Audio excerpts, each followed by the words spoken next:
But there is a parenting gap. So to the point where, people who are educated, they probably instinctively talk a lot to their baby, hug their baby, kiss their baby.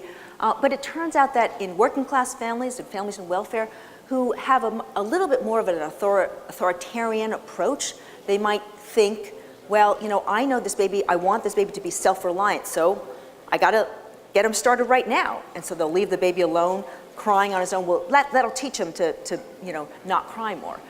Well, actually, it's the opposite.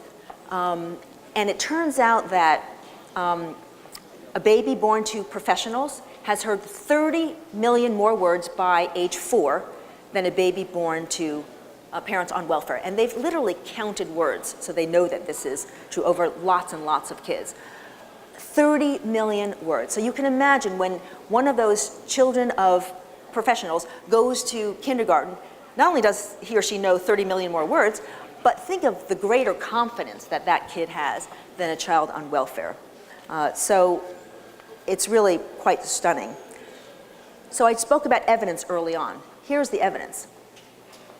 I don't know how many of you remember Romania, the collapse of Romania. So what does this have to do with this? Okay, the collapse of Romania, when that happened, there were lots of orphanages in Romania that people discovered.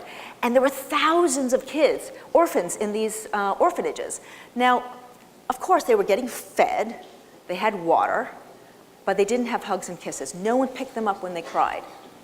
So they actually had an opportunity to do an experiment, all right? And I'm not condoning the morality of this, but they did an experiment. They took 68 of those orphans, little infant orphans, and they said, let's place them in foster homes. And let's leave 68 others in the orphanage as a control. So they were able to compare. Well, it turns out that what mattered was not taking the kids out and putting them into foster care. What mattered is what age they did it at. And if they did it before 2 years old, if the kid was younger than 2 and was placed into foster care, that kid basically recovered. Kid did well. I mean, had a family and was able to recover from what it was suffering in the orphanage.